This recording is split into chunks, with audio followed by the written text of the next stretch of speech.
Hollywood était peut-être glamour, mais derrière les tapis rouges et les enseignes lumineuses se cachaient des films qui faisaient fondre les censeurs. Ces films n'étaient pas seulement chuchotés, ils étaient retirés, interdits ou enterrés pour être trop scandaleux. Que se passe-t-il lorsque la soi-disant usine à rêves ose montrer des cauchemars que la société n'est pas prête à affronter? Restez dans les parages, car ces classiques n'ont pas seulement secoué le public, ils ont réécrit les règles du cinéma d'une manière que peu avaient prévue.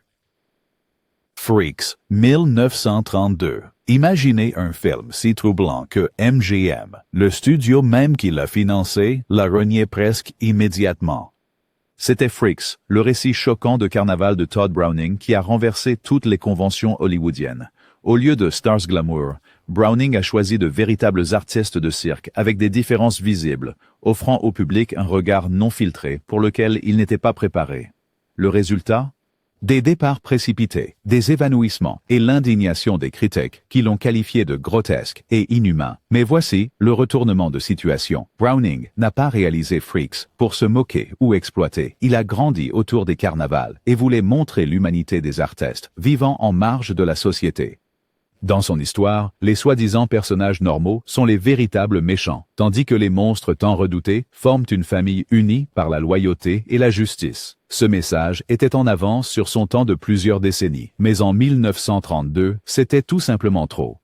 Le Royaume-Uni l'a interdit pendant 31 ans, et aux États-Unis, les cinémas ont exigé des coupes massives, réduisant plus de 30 minutes de film. La carrière de Browning ne s'est jamais remise de la réaction négative, ce qui est presque tragique compte tenu de l'influence que le film aurait plus tard. Aujourd'hui, Freaks est célébré comme un classique culte audacieux, un film qui a demandé au public de se questionner sur qui sont les vrais monstres. Son climax final sous la tempête provoque encore des frissons comme rien d'autre de l'époque. Interdit, censuré et méprisé au début, Freaks est maintenant reconnu comme l'un des paris les plus courageux qu'Hollywood ait jamais pris.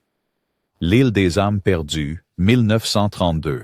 Avant que Jurassic Park ne rende les expériences génétiques courantes, il y avait L'île des âmes perdues, une adaptation envoûtante de H.G. L'île du docteur Moreau de Wells. Sorti en 1932, il offrait une vision cauchemardesque de la science qui tourne mal.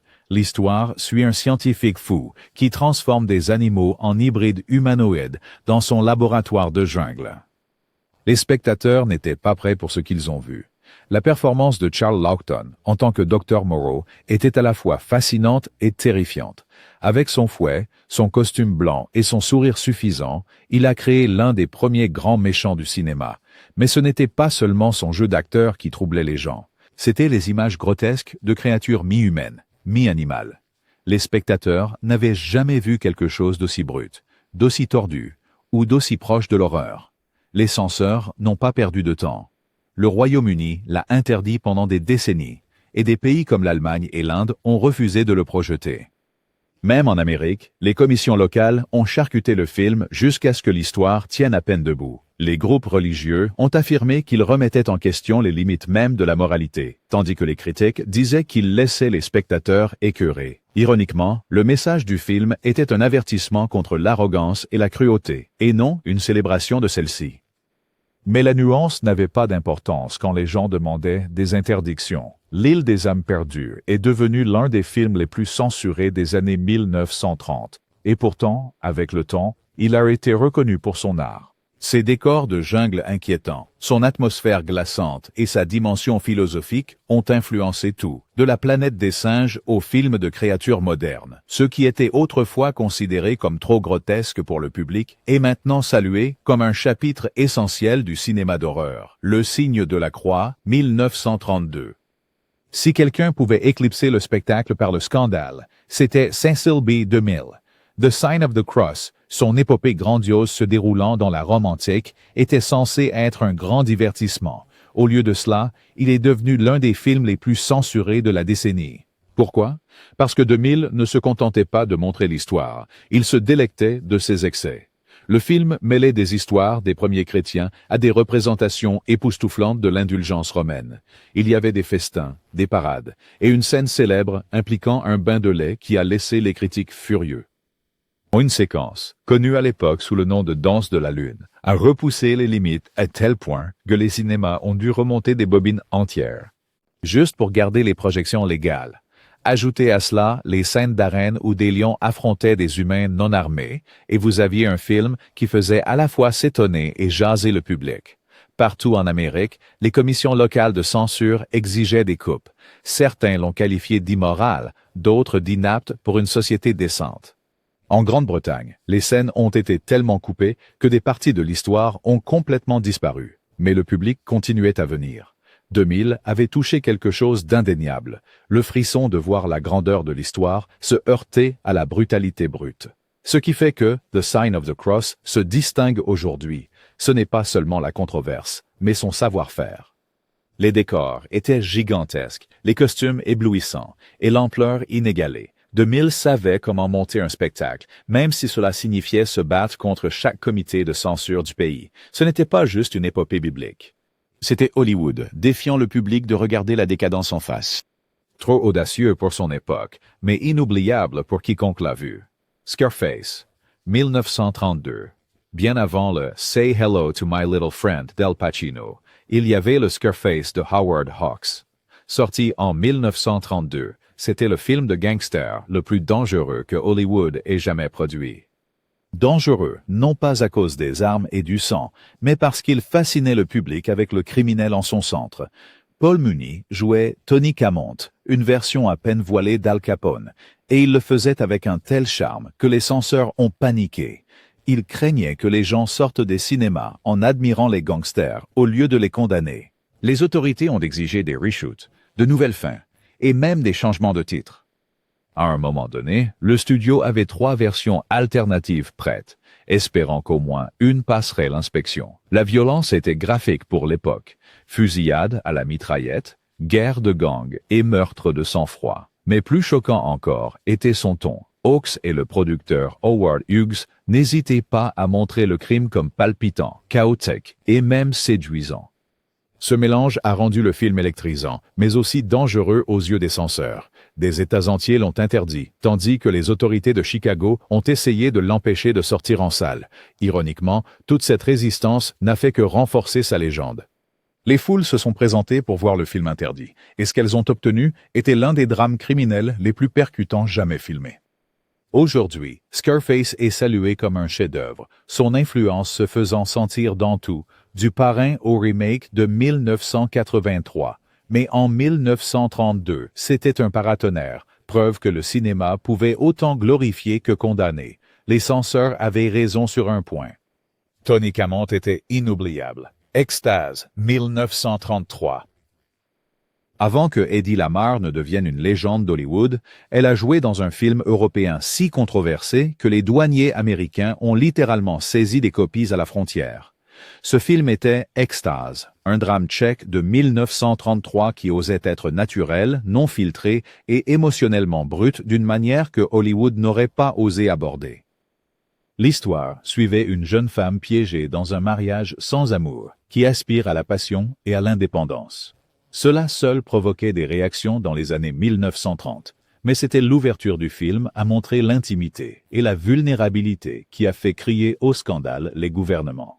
Le moment où Lamar est apparu, nageant librement dans un lac, est devenu infâme, une scène rejouée dans les journaux et chuchotée dans les cercles de surveillance morale. Plusieurs États américains l'ont interdit purement et simplement. Des groupes religieux ont protesté, des agents des douanes ont confisqué des bobines, et des critiques l'ont déclaré inapproprié pour les yeux américains. Ironiquement, toute cette indignation a transformé le film en légende. C'est devenu le film que tout le monde voulait voir, mais ne pouvait pas. Ce qui rend Extase si fascinant aujourd'hui, ce n'est pas seulement la controverse, mais l'art. Le réalisateur Gustave Machati a encadré l'histoire avec un regard poétique, utilisant les paysages et le silence pour transmettre des émotions que le dialogue ne pouvait jamais exprimer. Lamar, encore à des années de sa carrière à Hollywood, montrait au monde qu'elle était plus qu'une simple beauté. Elle était une interprète audacieuse. Bien que bannie, brûlée et supprimée, Ecstasy a perduré. Et lorsque Lamar est devenue plus tard une star hollywoodienne et inventrice, ce premier film a acquis encore plus de poids historique. Ce que les censeurs qualifiaient de choquant, les spectateurs modernes le voient maintenant comme un pas audacieux vers l'honnêteté cinématographique. L'histoire de Temple Drake, 1933. Quand Hollywood a adapté l'explosif de William Faulkner, du roman Sanctuary. Il savait qu'il jouait avec le feu. L'histoire de Temple Drake n'était pas seulement controversée, c'était un véritable défi lancé à l'Amérique de l'époque de la Dépression. Avec en vedette Miriam Hopkins, le film racontait l'histoire d'une femme du Sud privilégiée qui se retrouve mêlée à un cauchemar de crime, de corruption et de déchéance morale. Le public s'attendait à une simple histoire de mise en garde. Ce qu'ils ont obtenu était bien plus sombre. La performance de Hopkins a choqué les critiques par son intensité. Elle a dépeint Temple à la fois comme victime et survivante, quelqu'un dont les choix l'ont mené dans un monde souterrain que la société polie ne voulait même pas reconnaître comme existant. Les censeurs ont vu le film comme implacable, dérangeant et profondément inapproprié pour l'époque. Plusieurs États l'ont immédiatement interdit, tandis que d'autres ont exigé des coupes brutales qui ont presque vidé l'histoire. Ce qui effrayait vraiment les gardiens de la moralité, c'était la façon dont le film exposait l'hypocrisie de la société. Il suggérait que le privilège et le statut social ne pouvaient pas vous protéger de l'obscurité et que le crime prospérait souvent dans l'ombre de la richesse. Pour une Amérique encore sous le choc de la dépression, c'était une pilule trop amère. La réaction contre Temple Drake n'a pas seulement coulé ses chances au box-office, elle a également contribué à l'application stricte du Code Hays en 1934, le célèbre règlement de contenu d'Hollywood. En d'autres termes, ce seul film était en partie responsable de la restriction de ce qui pouvait ou ne pouvait pas être montré à l'écran pour les 3 décennies suivantes. Aujourd'hui, il survit à la fois comme un drame captivant et un tournant. Ce qui était autrefois considéré comme trop malsain pour exister est maintenant vu comme une tentative courageuse et sans compromis d'affronter l'obscurité de front. Babyface, 1933. Barbara Stanwyck n'était pas étrangère au rôle difficile, mais dans Babyface, elle a redéfini l'audace. En jouant Lily Powers, une femme qui grimpe l'échelle sociale en déjouant et en surpassant les hommes de pouvoir, Stanwyck a livré une performance incisive, sans compromis et en avance sur son temps. En 1933, Hollywood n'était pas prêt pour un personnage féminin qui utilisait l'esprit et la détermination pour obtenir ce qu'elle voulait, surtout lorsque cela signifiait défier les normes de genre. Lily ne restait pas tranquillement dans un coin. Elle prenait le contrôle de son destin, et bien que le public ait trouvé son histoire captivante, les censeurs ont presque perdu la tête. Le problème n'était pas seulement l'intrigue, mais le ton. Le film ne punissait jamais Lily comme les directives morales l'exigeaient. Au lieu de cela, elle a prospéré. Pour les censeurs, c'était dangereux. Warner Brothers ont été contraints de retourner la fin, l'adoucissant en quelque chose qui donnait une leçon. Même alors, plusieurs États ont interdit le film, craignant qu'il n'encourage les femmes à défier les rôles sociaux. Pourtant, ce qui est fascinant avec Babyface, c'est à quel point il semble moderne aujourd'hui. Le personnage de Stanwyck n'est ni un héros ni un méchant, mais quelque chose de plus complexe, ambitieux, résilient et refusant de se conformer aux règles dépassées de la société. Ce genre de nuance était pratiquement inconnu dans le Hollywood des débuts. Bien que retiré des salles peu après sa sortie, le film a refait surface des décennies plus tard et est devenu un film culte, souvent étudié comme l'un des joyaux du cinéma pré-code. Les censeurs voulaient l'enterrer, mais ils ont accidentellement créé une légende. Tarzan et sa compagne, 1934. Les films de Tarzan avec Johnny Weissmuller étaient des succès au box-office, des aventures dans la jungle pour toute la famille, ou du moins, c'est ce que MGM voulait qu'il soit. Puis vint Tarzan et sa compagne, une suite qui a failli mettre fin à la franchise, avant même qu'elle ne commence. Le coupable? Une scène de natation sous-marine désormais célèbre qui a stupéfié le public et fait paniquer les dirigeants du studio. La séquence montrait la partenaire de Tarzan, Jane, interprétée par Maureen O'Sullivan, plongeant dans une rivière et nageant gracieusement aux côtés de Weissmuller. Assez simple, n'est-ce pas? Sauf qu'il a été filmé avec une liberté et un naturalisme qui entraient en conflit violent avec les nouvelles normes strictes que Hollywood essayait d'imposer. Les censeurs ont immédiatement exigé que toute la scène soit coupée. Et MGM l'a discrètement retiré de la circulation. Pendant des décennies, le public ignorait même son existence. Au-delà du scandale, le film lui-même était l'une des aventures de Tarzan les plus ambitieuses jamais filmées. Tourné avec des décors de jungle élaborés et des cascades audacieuses, il offrait aux spectateurs un spectacle d'action grandiose, sans pareil à l'écran. Mais la controverse l'a éclipsé. Les conseils locaux l'ont qualifié d'indécent, tandis que d'autres ont soutenu qu'il était n'était pas adapté aux familles qui aimaient Tarzan. Pendant des années, la version censurée était la seule que l'on pouvait voir. Ce n'est que plus tard, lorsque les images originales ont refait surface, que le public a réalisé combien il manquait. Ce qui semblait autrefois scandaleux paraît maintenant anodin, mais cela reste un moment fascinant où même une aventure dans la jungle pouvait déclencher la colère des censeurs.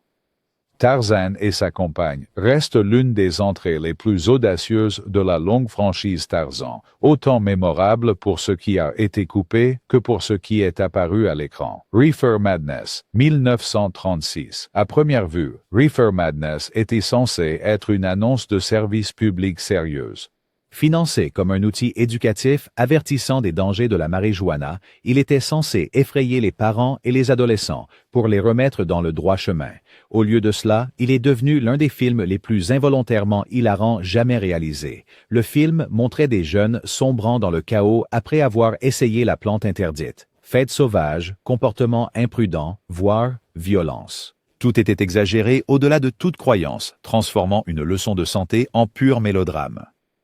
Les spectateurs ne pouvaient pas le prendre au sérieux. Les critiques de l'époque l'ont qualifié de déchet sensationnaliste, tandis que certaines communautés l'ont entièrement interdit pour être trompeur. Mais voici où cela devient intéressant. Le film n'a pas disparu. Entré en scène le producteur d'exploitation Dwayne Esper, qui a acheté les droits, l'a découpé et l'a présenté à travers le pays comme une attraction sordide. Il l'a commercialisé non pas comme un film éducatif, mais comme un divertissement scandaleux. Les spectateurs en raffolaient, non pas parce qu'ils y croyaient, mais parce qu'ils le trouvaient absurdement drôle. Dans les années 1970, le film avait trouvé une seconde vie en tant que succès culte de minuit. Les étudiants affluaient aux projections, riant de ces avertissements exagérés. Ce qui avait autrefois été une propagande interdite était maintenant de l'or comique. L'ironie est difficile à ignorer. Reefer Madness a été interdit pour être trop choquant, mais finalement, il est devenu un classique kitsch, encore regardé aujourd'hui pour son absurdité totale. Parfois, l'histoire a le dernier mot. Marijuana, 1936. Si Reefer Madness était un film d'épouvante éducatif raté, Marijuana de Dwayne Esper était son cousin déjanté. Esper, connu pour vendre des bobines choc à des publics de spectacles itinérants, a misé sur la controverse. Son film dépeignait un tableau scandaleux de jeunes ruinés par la marijuana, avec des conséquences exagérées et un récit hystérique. Les cinémas grand public ont refusé de le diffuser, alors Esper a pris la route, le montrant dans de petites villes avec des conférenciers en direct qui exagéraient ses prétendus avertissements. Le stratagème a fonctionné. Le film était présenté presque comme un numéro de carnaval. Regardez le scandale à l'écran, puis écoutez un expert vous avertir de ses dangers réels. Pour le public de l'époque, cela semblait audacieux, interdit et palpitant, mais les censeurs et les responsables locaux n'étaient pas impressionnés. De nombreuses villes l'ont interdit purement et simplement, arguant que le spectacle itinérant d'Esper exploitait la peur plutôt que d'enseigner des leçons. Malgré les interdictions, le film a prospéré dans le circuit clandestin. Sa réputation de film interdit ne faisait qu'augmenter son attrait. Comme Reefer Madness, son message a rapidement été éclipsé par son sensationnalisme, et les spectateurs modernes le trouvent souvent risible. Pourtant, Marijuana est un rappel important de la manière dont le cinéma d'exploitation prospérait en contournant la distribution grand public. Esper savait que la controverse était le meilleur outil de marketing. En s'appuyant sur le scandale, il gardait ses films vivants, même lorsque la loi disait le contraire. Ce n'est peut-être pas de l'art élevé, mais c'est certainement du drame intense. La preuve que parfois, les films les plus interdits n'étaient jamais destinés à être des chefs-d'œuvre, juste des spectacles conçus pour susciter l'indignation. L'Outlaw, 1943. Peu de cinéastes comprenèrent la controverse comme Howard Hughes. Avec L'Outlaw, son western avec Jane Russell, Hughes a réalisé l'un des coups de marketing les plus audacieux de l'histoire d'Hollywood. Le film en lui-même n'était pas révolutionnaire en termes d'histoire. Une histoire de frontières classique sur Billy the Kid et Doc Holliday, mais Hughes avait d'autres plans. Ce qui a rendu The Outlaw infâme, ce n'était pas ses fusillades, mais sa vedette. Hughes a mis en avant Jane Russell d'une manière qu'aucun studio hollywoodien n'avait osé auparavant. La campagne publicitaire était incessante, avec des affiches et des annonces mettant plus l'accent sur son apparence que sur l'intrigue du film. Les censeurs ont refusé d'accorder l'approbation du film, affirmant que Hughes était allé trop loin. Pendant des années, le film est resté en suspens. Arc, projeté uniquement lors de séances limitées qui laissaient le public en redemander. Et c'était exactement le plan de Hughes. Il a utilisé les batailles de censure comme publicité gratuite, transformant l'indignation en gros titre. Lorsque le film a finalement obtenu une sortie plus large en 1946, il a été un succès au box-office. Le scandale l'avait rendu incontournable. Les critiques l'ont peut-être rejeté comme superficiel, mais l'histoire se souvient de The Outlaw pour avoir réécrit le manuel sur l'utilisation de la controverse comme marketing. Hughes a prouvé qu'il n'était pas nécessaire d'obtenir l'approbation des gardiens de la morale pour faire fortune. Il suffisait qu'il crie assez fort pour éveiller la curiosité du public. En bref, The Outlaw n'était pas juste un western, c'était la première vraie leçon d'Hollywood sur la façon dont le scandale se vend. Mom and Dad, 1945. Kroger Babb n'était pas un grand réalisateur d'Hollywood, mais avec Mom and Dad, il a créé l'un des films les plus interdits et les plus rentables de son époque. Commercialisé comme un film éducatif sur la planification familiale et la santé, il a contourné la distribution normale et a pris la route comme un événement itinérant. Des projections séparées étaient organisées pour les hommes et les femmes, souvent accompagnées de conférences par des soi-disant experts médicaux. Les cinémas grand public ont refusé de le diffuser et les commissions de censure l'ont condamné presque instantanément. La Légion de la décence l'a déclaré immoral, tandis que les leaders communautaires l'ont accusé d'être exploiteur. Mais au lieu de couler le film, l'indignation l'a rendu imparable. Babb a exploité le scandale, affichant des posters avec des slogans comme « Voyez ce que vos parents ne vous ont jamais dit » et défiant le public de regarder. Le format de tournée donnait à maman et papa un pouvoir étrange. En le présentant comme une éducation, Babb a réussi à montrer du matériel qu'aucune production hollywoodienne grand public ne pouvait toucher. La ségrégation des projections ajoutait au sentiment de mystère. Les gens qui y allaient ne regardaient pas seulement un film, ils assistaient à un événement interdit. Malgré son interdiction dans des dizaines de villes, le film a rapporté des millions, prouvant qu'il existait un public immense pour un contenu défiant les gardiens de la morale d'Hollywood. Pendant des années, il est resté l'un des films d'exploitation les plus rentables jamais réalisés. En fin de compte, Mom and Dad n'était pas juste un film. C'était un phénomène qui montrait comment les étiquettes éducatives pouvaient déjouer les censeurs et comment la controverse pouvait être transformée en argent comptant. Chanson du Sud, 1946. Disney a construit son empire sur le divertissement familial, mais Chanson du Sud est devenu le faux pas le plus célèbre du studio. Sorti en 1946, il combinait action réelle et animation de manière révolutionnaire, racontant des histoires sur un jeune garçon dans une plantation en Géorgie. À l'époque, les critiques ont salué ses prouesses techniques et lui ont même décerné un Oscar pour sa chanson adorée, Zip Adi Doo Da. Mais les problèmes sont vite arrivés. À mesure que la conscience sociale grandissait au cours des décennies suivantes, le public a commencé à voir le film sous un jour très différent. Beaucoup l'ont accusé de présenter une vision trop romancée de la vie dans les plantations, qui passait sous silence les dures réalités. Des manifestations ont éclaté et Disney a progressivement retiré le film de la circulation. Contrairement à d'autres classiques controversés, Song of the South n'a pas seulement été censuré, il a été discrètement enterré. Pendant des années, Disney a refusé de le sortir en vidéo à domicile aux États-Unis, et il reste enfermé dans le coffre. Ironiquement, le film qui avait autrefois été salué pour son innovation est devenu le titre le plus interdit de la société. Des extraits survivent et des séquences circulent en ligne, mais pour beaucoup, le film lui-même a acquis un statut presque mythique. Était-ce une relique mal comprise de son époque ou une erreur embarrassante? Ce débat continue encore aujourd'hui. Song of the South reste un rappel que même Disney n'est pas à l'abri de la controverse. Le même studio qui a offert au monde une magie intemporelle a également créé un film qu'ils ont passé des décennies à essayer d'effacer. Lost Boundaries, 1949. En 1949, Lost Boundaries racontait une histoire bien en avance sur son temps. Une famille noire vivant en Nouvelle-Angleterre qui se faisait passer pour blanche afin d'échapper aux préjugés. Basé sur des événements réels, le film était discret, réfléchi et profondément humain. Mais dans l'Amérique d'après-guerre, l'honnêteté sur la race suffisait à susciter l'indignation. Le film a été interdit dans des villes comme Atlanta et Memphis, où les responsables affirmaient qu'il menaçait la morale publique. Ce qu'ils craignaient vraiment, c'était sa remise en question du statu quo. Le film osait montrer que le racisme n'était pas seulement une question de caricature ou de stéréotype.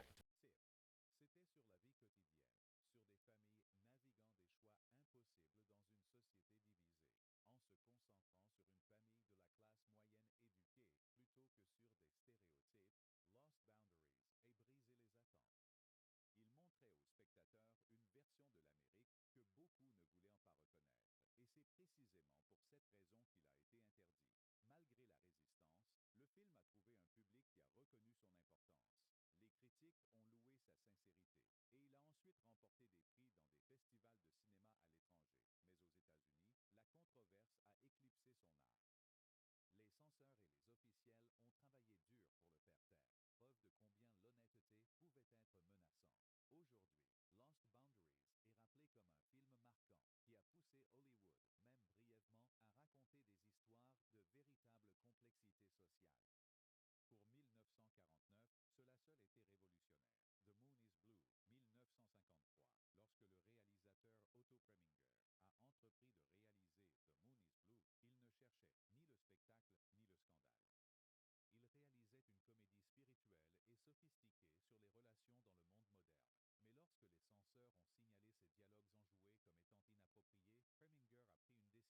portait moins sur ce que le film montrait et plus sur ce qu'il disait. Son dialogue, plein de réparties spirituelles sur les rencontres et la morale, peut sembler sage maintenant, mais à l'époque, c'était scandaleux. Certains États n'autorisaient que des projections tard dans la nuit, le traitant comme un film interdit plutôt qu'une comédie romantique. Le pari de Preminger a fonctionné. The Moon is Blue n'a pas seulement survécu, il a fissuré l'armure du code de production. En prouvant qu'un film pouvait réussir sans approbation officielle, il a ouvert la voie au déclin de la censure et à la fin éventuelle du code lui-même. En bref, ce qui était autrefois interdit pour être trop audacieux a fini par redéfinir la liberté à Hollywood pour toujours. Des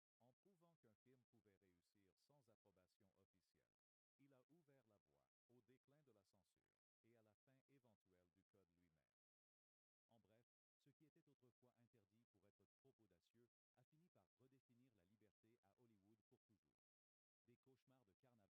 c'est une question de rébellion. Chaque interdiction, chaque scandale, chaque tampon furieux de censeurs a façonné les films que nous regardons aujourd'hui. Laquelle de ces histoires vous a le plus surpris? L'un de ces classiques interdits vous a-t-il pris au dépourvu?